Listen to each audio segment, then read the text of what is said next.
Greetings all and welcome to the Alaska Bigfoot Studies. Well, I'm very excited because as you are watching this video, me and Beans and Rob Roy Menzies will still be out camping in the field doing an expedition video. Now, we are going to be in a place where we're boondocking. That is, last time we were pretty far out, but we were at a campground. This time we will not be at a campground. We're just going to be at a dispersed, open place to camp way out in the middle of nowhere up north, and we are going to be searching for Bigfoot. So let's hope we stay safe. But I haven't done a beast battle video in a while, and this is one I have not done. I did look up this, I Googled it, and I saw some points on Reddit. Some I kind of agreed with, but what if Dogman fought Sasquatch? Now, there are all kinds of different Sasquatch in my mind, different areas around the country. They can be very different, and there are also different kinds of dogmen. So let's take the baddest, meanest Sasquatch, roughly close to 9.5 feet tall, probably weighing upwards of 500 pounds. And let's verse that versus the classic Dogman that's 6'4", crouched down, probably about 400 pounds, pretty muscular. We're going to pit them together. Now, I will say it's an Alaskan Sasquatch from, like, say, the Port Chatham area, because those were mean. Those were mean Sasquatch that were kind of evil. They didn't like people. A little bit farther west in the Bethel area, the hairy man's ripping dogs in half.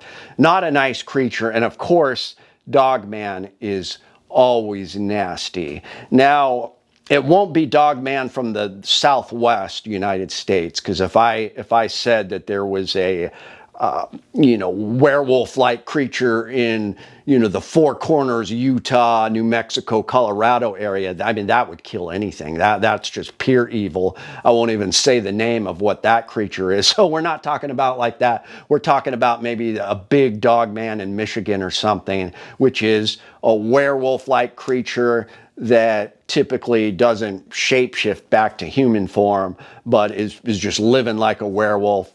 Big old humanoid werewolf creature battling it out with Bigfoot. Now, when I first think of this, obviously Bigfoot is going to have more strength. I think Bigfoot is smarter.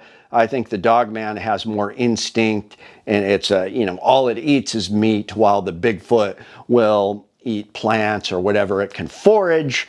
So Dogman's a little more mean.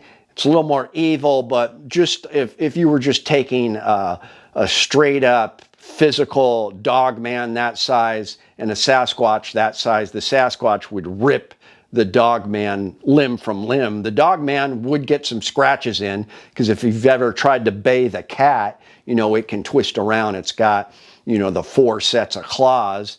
I think in either case, you could have situations where either one could win. But like I said, just based on strength, the Sasquatch would rip the limbs off the Dogman. Sasquatch is smarter. It uses clubs, rocks, tools. It would win. However, most stories of the Dogman, it just incites terror.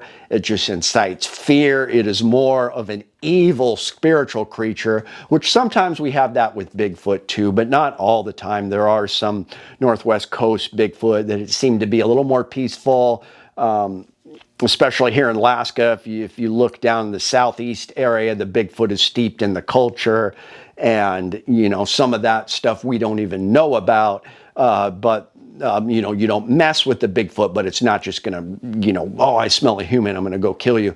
But the Dogman, I mean, it's never a positive experience when people run into it. It's a vicious, werewolf-like creature, and it is related to evil. And I think that's going to tip the scale. So I am saying Dogman, if it's the classic Dogman, even though it's a little smaller, it is going to have more spiritual powers. It may be related to a shape-shifting shaman. And I think it's going to do more damage because all it does is eat meat. It's a complete predator. It incites fear in people.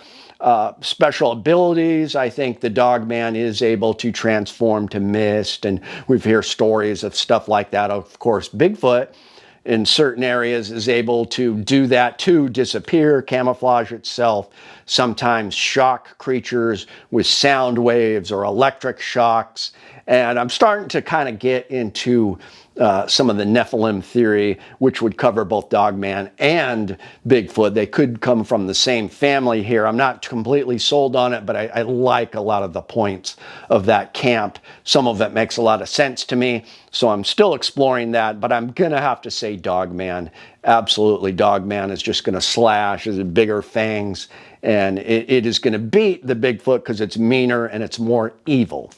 If it wasn't evil, if it was just a humanoid, wolf man and versus Bigfoot, Bigfoot would rip it apart. But since it's more evil, from that spiritual side, I think it's just going to do something nasty and rip into Bigfoot. Now, I could be wrong, and there are no doubt individual cases where a Bigfoot would win and rip the Dogman limb from limb. Sound off in the comments who you think is going to win. Next week, I will have our second big expedition of the year with Rob Roy, Menzies, and Beans Baxter. Very excited for that. Hopefully we get some kind of evidence this time. So fingers crossed. Thanks, guys. It's Chuke, your friend in the field.